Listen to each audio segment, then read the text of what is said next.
Thanks for coming on the Vantage Point Podcast. First of all, how are you? Hey, no worries, mate. I'm all good. I've been rained on a few times already today, but still smiling, still happy. How are you doing, man? Actually, I'm long good, man. time no speak, honestly. Yeah, yeah. But Well, yeah, good I to was going see to say, you. because we were in school together, and I've not really seen much of you since then, other than on social media. Obviously, I've seen you smashing it, basically doing your marketing, doing your traveling, all over the place.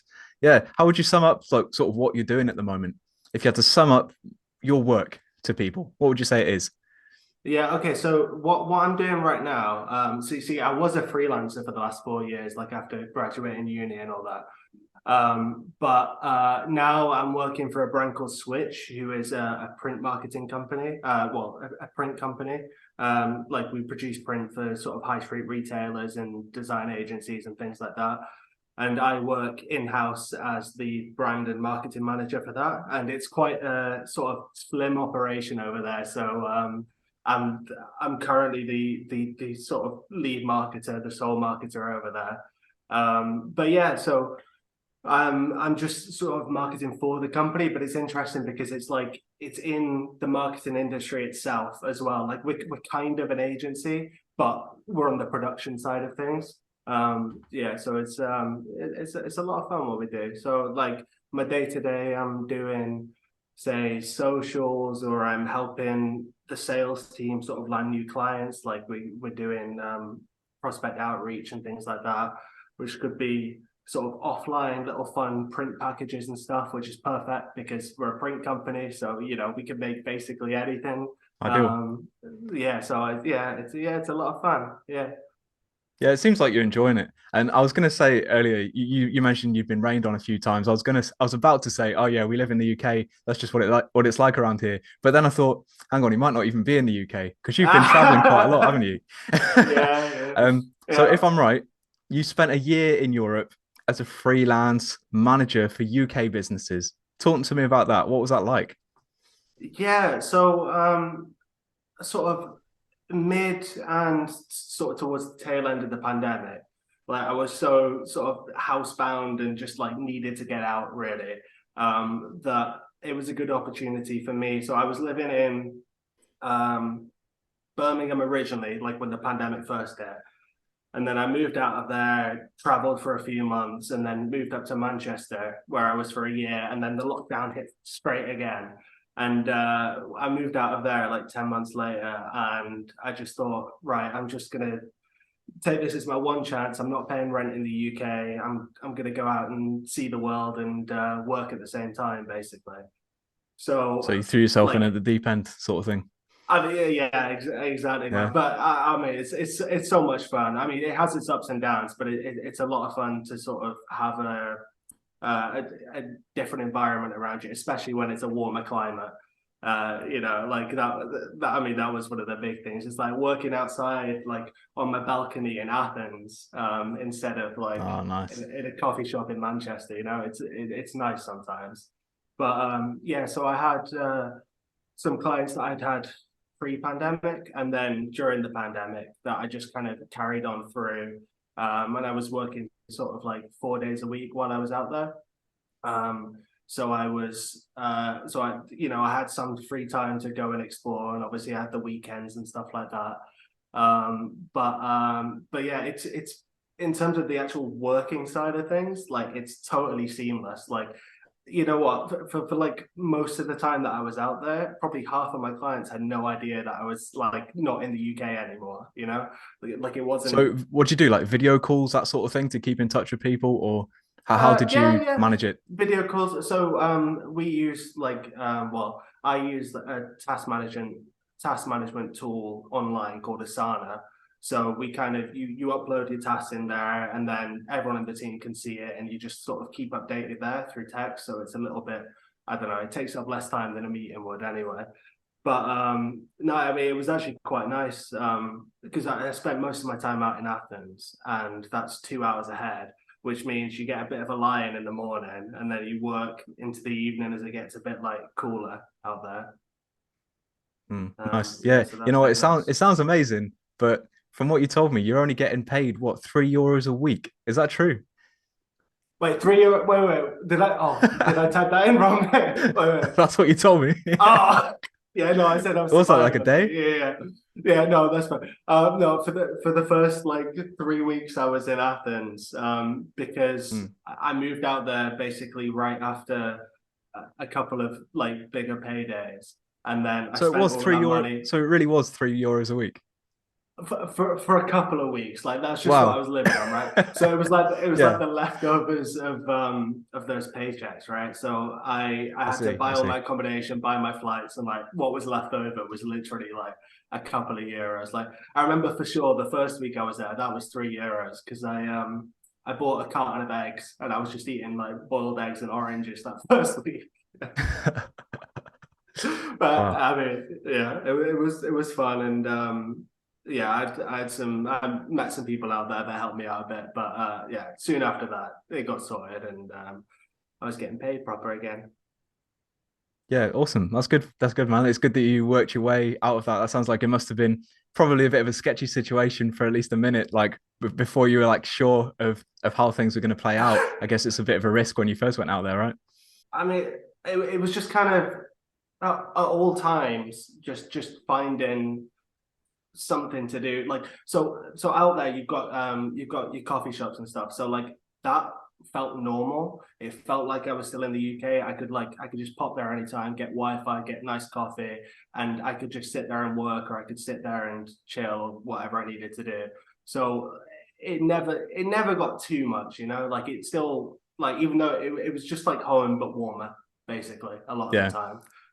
So yeah, it wasn't too stressful, if I'm honest. Fair enough. Fair enough. You mentioned you met people out there. How important do you think it is, like when you're going traveling, especially traveling on your own? How good is it when you meet people who are traveling around as well, or even people who were from the UK who have gone on their own little journey? How nice is it to meet people? And tell me about some of the types of people you meet when you're traveling abroad. Yeah, man, it makes such a big difference. So like there was a whole range of places that I stayed, like some places where I was there for like a month and a half at a time, some places I was just there for the week. And like even though a week doesn't sound like a long time, if you're there without being able to meet people that you can hang out with and get on with, like it's never that fun, you know, when you're solo traveling and you do that. Even though like I'm quite independent when it comes to this stuff, it's always nice to just have someone to chat to. But um, like I was staying in hostels quite a lot, so it was always dead easy to meet people. Like you say hi to someone in your room, and then 3 hours later you're in a pub, and you get home at like 6 a.m. Like like it all goes on in hostels. And then sort of when I was in Athens for sort of my longest part of the trip, I was in this like interesting Airbnb setup where it was an Airbnb with four different rooms, and you had a shared kitchen in the middle. So like everyone had a lock on their door, so their own private space. And yeah, when you're cooking in the kitchen, you meet the people from the other rooms, and because I was there for so long, got to know them pretty well. And they were all pretty much doing the exact same thing I was. Like we're all like you meet so many, and I don't like this term, but everyone it's called digital nomad, right? When you just have a digital job and you can just travel and it doesn't really matter, you know, you can keep doing exactly what you were doing otherwise. Yeah, you know what? So You know what, that at one point that was one of the main reasons I wanted to work in like the fitness industry, because I thought at some point I can have clients on a one-to-one, like online kind of basis, and yeah. like what you're doing, working abroad and keep in touch with PT clients essentially that way. Tell me, how scary is it when you're meeting all these new people, and what kind of percent of people when you're traveling abroad are actually like dangerous? Should people be scared of working abroad, or is it, a lot better and a lot easier than people think?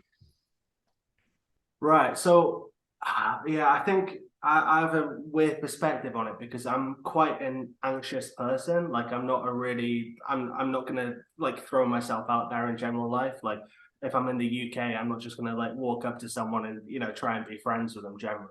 But when you're traveling, I think something changes in your head. Like maybe not the first few times, Yeah. but then when you get used to it a little bit, like it gets a lot easier to speak to people. And it depends what kind of situation you're in. So like if you're in a hostel and there's someone, you get to know people and you sort of decide that somebody's sketchy, then, you know, if you really need to, you can always just go ask reception if they can move you to a different room. Like it's usually not a big deal. But I guess from my perspective of like a 6 foot dude out there, like I don't feel like I'm in danger that often. So I think that some people that I've met out there have a different view on it all. Like I've met a lot of girls out there who sort of they still love traveling and they'll still do it, but I think they're always on their toes. Whereas maybe someone like me isn't so much. Yeah. So I think That's a fair that's point. Fair probably one of point. the main things there. But anyway, when I'm out there, I've like out of all the people I've ever met, there was maybe like one sketchy dude, and he was pretty nice. Like we spent a lot of time together, but by the end of it, I was like thankful to be out of there. Yeah. But A but like temporary I don't friendship. know. Yeah, for sure. Well, I mean, that's what a lot of these are. Yeah, pretty much. Like maybe you'll meet each other someday, and now that you can keep in touch via social media, you can pretty much organize to go see him out there again. But yeah, a lot of them is just a temporary friendship, and it's nothing. It's no biggie. You don't need to get to know each other too deep, you know. You're just kind of Yeah. floating by, and you're all doing the same thing.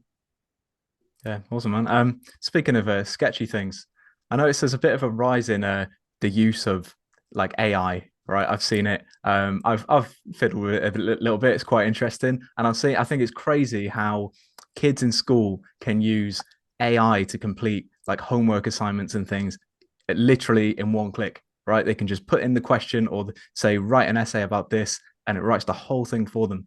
Tell me about how AI in your industry has affected jobs. So yeah, okay. So for me, I think it's changed. So AI got really big, like it had this massive rise, and everyone started panicking, and everyone was like, you know, the whole creative industry is going to crash because we can outsource it to like Chat GPT.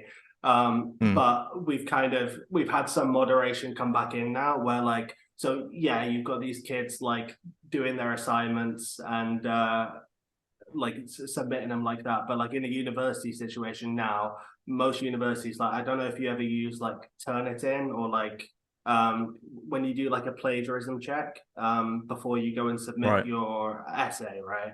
Oh, It can that tells you, detect AI then? Can it? yeah. So in the last couple of Ah, weeks they've put that in there now, and there has been tools out there for a while that can check whether something has been written by AI. I don't know how difficult it is to sort of fool it because, like, say if I was to use AI for something, I would use it as a structure. So if I was doing it for writing, say I'm writing a 1,500 word blog post, what I might do is I would figure out all my keywords and things like that. Oh, I'm back to marketing now, but figure out all my keywords. I'd tell them to the AI, and then the AI would give me sort of optimized keywords that actually compete better. And then mm, I ask it to give me some sort of structure based on this. So it might give me some like it might show me how to break up a long form article into sort of engaging little snippets. But yeah, I would never let it actually just write something for me because it doesn't fully make sense. As good as it is, it doesn't fully make sense, and more than that, it's not that interesting. Like it just says that it's like reading a Wikipedia article. It's not written to like mm, capture your attention, you know. So yeah, when it comes to writing, I would say it's not really competing. It helps you get content out really quickly if you don't care about people actually reading it. But yeah, I don't think it's going to hurt writers too much in the at least short term yeah. future. Well, that's the thing. I think you've got a very, generous look at it. Like, I don't doubt that you would write your own things, but some people might not be so Yeah. good spirited with it, and they would abuse it. And when it in this age of like quantity over quality, where a lot of the time it comes down to who's posting the most, and it struck me the most when I wrote a blog post for the first time for a friend of mine the other day who, she Yeah. wanted like different subjects on her blog, and she asked me to write a small piece for it, and I put a lot of time into writing this piece, trying to make it engaging. And when I submitted it to her, one of my friends read it, and they asked me, "Oh, did you get an AI to write it?" And I was thinking, well, obviously not. But then I was thinking, how do I actually prove that? And if I was posting, say, one of those every day, would I not be better off just getting an AI to do it for me? And that's the debate I think a lot of people are having. Yeah, I think I mean it's still a debate I'm having internally. Like I know Mm, that our business goals, like that doesn't work for what we do, because we're not just trying to get seen, we're trying to actually convert clients. But if you're say in a consumer facing e-commerce business where it is quantity over quality, then it does make sense. Like I can totally understand why people would put AI into things just to like churn out like, well, the bottom of the barrel kind of content, but it helps with their search engine optimization at the end of the day. Like if they're inputting the keywords into this AI article, then it probably will convert. But I think another I think that's going to come to fruition soon enough anyway, because all this moderation is coming in, is that Google, the algorithm will probably be able to tell what's written by AI and what isn't written by mm. AI. And it might just tank the AI written articles. But I think that's going to be an interesting topic because Google's coming out with their own like version of ChatGPT soon. So they Right. might actually want to support the creation Push of it, yeah. content with AI, right? So yeah, so that could still go either way. But it depends on your business goals whether that's something that's even going to benefit you, because Mm. it doesn't benefit us. So Yeah. it's I not think I something think that we can do. regulate I think regulating it is an interesting point, but I wonder how effective that's going to be. So you made a point there about Google bringing in their own version of it potentially. I'd imagine that if Google were also regulating it, they'd have a sort of backdoor key to basically turn off the regulation for their own thing, right? But punish everyone who doesn't use that in a way. But also, I do wonder because AI is progressing so quick and the technology of that as soon as they bring out some sort of restriction, there'll be not only AI, but then another AI that goes through it and just changes up some things in the text or whatever that makes it so an AI detector wouldn't detect it. And so, as long as you have both tools, you'll never get caught. And I don't know, it's a slippery slope, I think, and it's only that battle's gonna get closer and closer all the time. Do you think we're You gonna? know what? Yeah, sorry, go on. That's an Yeah, interesting idea because I mean that's basically that's just how like data encryption works, isn't it? It's just you yeah, you yeah. jumble things up enough times and it becomes unrecognizable from the first thing. And yeah, maybe that does work. Yeah, maybe it does. But eventually we're going to get to a point where everyone's probably writing about the same things because this AI has been fed these questions so Mm. many times that they're just going to be outputting like there's going to be a point where an AI written article over here is going to look like an AI written article over here. Oh, yeah, And yeah, at that stage, probably SEO, Google, and stuff is going to tank it anyway. So yeah. no matter what kind of backdoor Google has, there's probably going to have to be some moderation. Otherwise, they're just hurting themselves. Yeah, I think there's a limit. I think at some point AI will start referencing its own articles, so to the point where they become so samey, you can almost just looking at it, you'll be able to tell maybe. But yeah, Exactly, anyway, mate. fingers Yeah, crossed. yeah. I think it'll I think the happen. I think the thing that just going back to the article I wrote, I thought the thing to because it made me think about it when that person asked me, and I thought the thing that will set mine out is that there's an overarching kind of point that I'm making in the piece, whereas an AI would do it almost sentence by sentence, and not put the kind of soul in that a human would put in. It's the same thing when you're talking about AI making art and this sort of thing. They think, okay, yeah, it can look good, but it's not going to have the sort of artistic flair that an actual artist would have.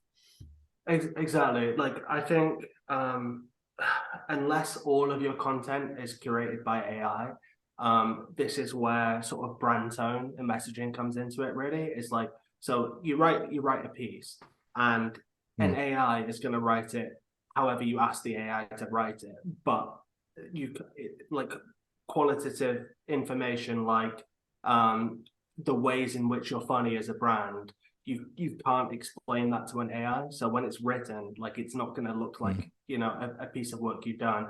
And the same with digital artwork as well. Like it's like I could attempt to do something that looks like something that we've done, but I don't think it will, unless I was able to feed in thousands of my own images, which I would never do. Because then I see them all over the internet, because that's to me the dark side of AI, is that all of the information that's fed in was fed in without consent. So when you see like AI paintings and things like that, they're not necessarily new paintings, they're old paintings that have been reworked digitally, I suppose. But yeah, I think that's the dark side of it. And as long as there's regulation that eventually comes in for that kind of stuff, or where you can opt in to have your data fed into AI, I think until then, AI, just don't touch it for businesses. Really, yeah, that's how I feel. Unless you're making a point about AI, so like you're talking about AI and you get AI to write the article for you, or like you get some images that just type in to an AI, roast yourself, and just see what it says. Yeah, I mean, I have a lot of fun with ChatGPT, but have you ever used it? Yeah. Because are you research. the kind of person that's always like please and thank you in there as well? Because that's what I do. Like I'm like, please can you write this article for me like this and like this? Because I feel like maybe one day it's going to remember and not, and then come and kill you because it will turn into Skynet and terminate everyone. Exactly. I think it's I'll tell you this is why go it always pays to be nice. That's all I'm saying. Yeah. No, facts. I'd say just to finish off this AI bit, just because we've not got much time left, but I think the main proof I've seen that AI is not quite there yet is when you try and get it to draw a Pokemon from its Pokedex description, it looks nothing like the Pokemon. So until it looks exactly like it, not for me.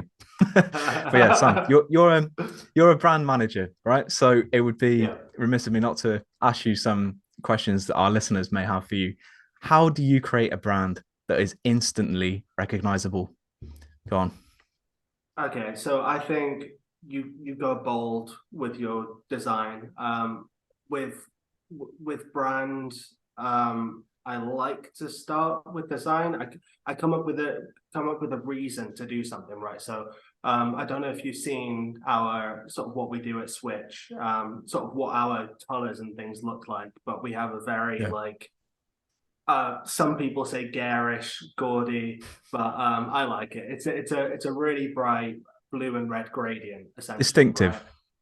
Exactly, yeah. So even when you show it in sort of a small section, maybe it's just in the corner of an image that's otherwise totally unbranded, it's still recognizable in that way. But I think that has to work with the brand system as a whole. So for me, the reason that I chose the gradient design originally when we did brand switch was to show sort of, so in printing, gradients are really difficult to do, or they used to be really difficult to do, right? Because I don't know if you've ever like looked really closely at a newspaper and seen like all the individual pixels kind of like overlaid. So everything's based on just black, yellow, blue, and magenta. So it used to be difficult to have a really accurate gradient portrayed. So part of the reason that I've got this in the branding now is that we're a print company, and this is something that we're now digital, and we're just showing off our capabilities essentially. So So it's hard to replicate. Well, I suppose so. Yeah. Although it isn't these days, but it's kind of just harking back to all of our history as well. You know, I mean, there's so many different elements to like why you choose different designs. Like, I think. Oh, I get it. So it's more of a reference. Yeah. I think a Yeah. lot of people assume that like you just kind of you see something that looks nice and you just run with it. When it comes to branding, but there's honestly so much thought and time that goes into these things, and just like upkeeping your brand identity over the course of years, that there's just a lot more complex than people imagine. But you usually have a whole team of people to do this. Like you've got the designers, and then you've got the copywriters and whatever. But we're a small company, so it's a little bit different. So does that all fall on your shoulders then? Yeah, it does. I mean, the team says, you know, what we like to see, and the sales team sort of gives me a direction based on what their clients are after. But yeah, at the end of the day, it's all on my laptop right here. So, so you got the key. You got the key to it all. But we all sort of think the same things, you know. We all agree with each other. We pick each other up. So it's all good. That's good stuff. Good stuff, man. How do you think things have changed since before COVID? What's the marketing world like after COVID? Do you see a lot of change? How does it affect you guys? I think so. For us, it had a massive impact on us during it all, because one of our niches is the retail industry. So we do a lot of print work for retail design agencies and sort of high street stores. So obviously when footfall was low, there wasn't very much spending, and also a lot of high street stores have gone bust now.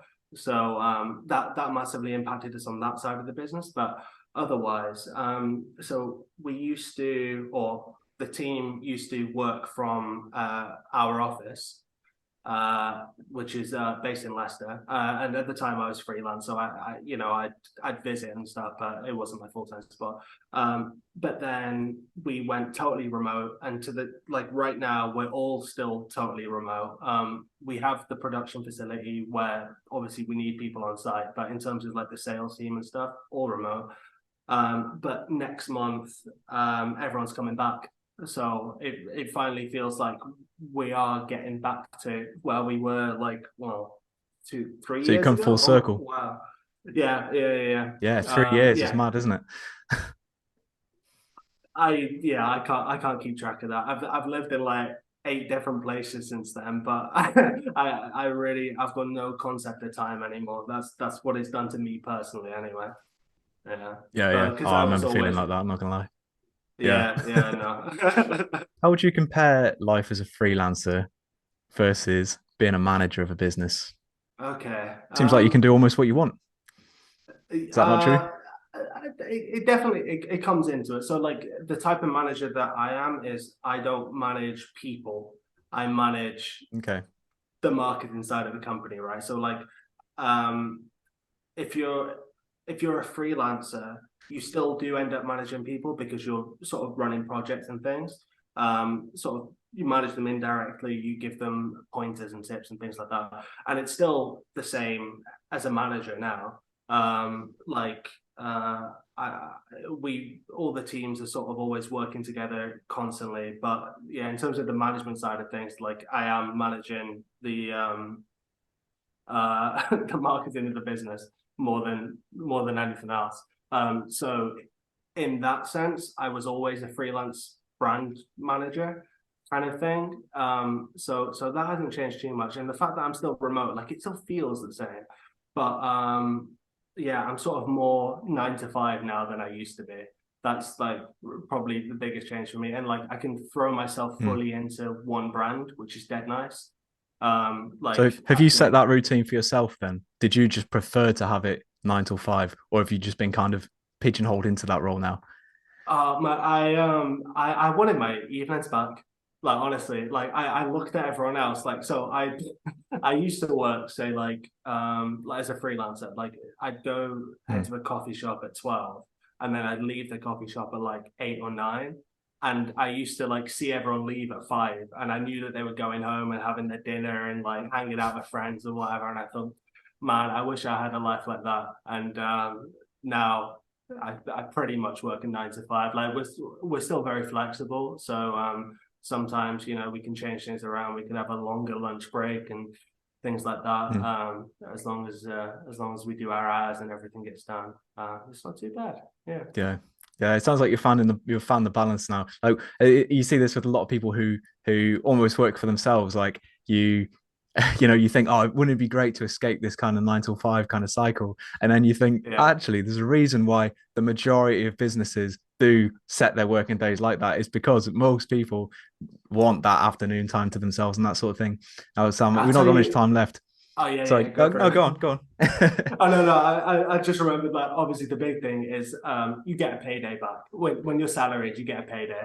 Like as a freelancer, it was a nightmare chasing invoices and just not knowing when the money was next going to come in or whatever. So yeah, that's one of the best things for me anyway. Risk versus reward, I suppose. Totally. Oh, we've not got much time left, so I'm going to ask you one more question, mate. So do you think it is important for us to develop our work skills so that we can take a more independent route, like sort of like what you're doing now, but have the skills so that, say you are working at like a standard 9 to 5 type job, and it all falls through. Do you think it's important for us to work on those skills in the background so that if we do need to go it alone, we have the skills to do that? Wow, that's a really good question. Yeah, Do you think independence is important? Fully. For me, like, if anything could happen to the company that you're working with, but if you have those skills to fall back on, and like maybe you don't need to work on them in the background, maybe it's just something you do in your day-to-day, like actual job. So many companies, because of this kind of remote change in working, so many companies are so happy to hire part-time now. Even if it's a highly skilled, like niche down job, like there are companies hiring like 2-3 days a week, and that could sort of give you a lot more freedom with your week. You can split things up a lot easier. So like for sure, man. Like I think you've got to try it at some point. You've got to try like going it on your own. Unless you're the kind of person that does like to show up to work, do your 9 to 5, and then switch off. Like I can totally understand that perspective as well. Yeah, I think for a lot of people that want to travel and they want to do stuff, yeah, get out there. Yeah, man, I was going to say I don't understand that perspective at all. I like the traveling and do your own thing side of things. But yeah, anyway, thanks so much for coming on, mate. It's been amazing to see you again. Yeah, and you, man, and you.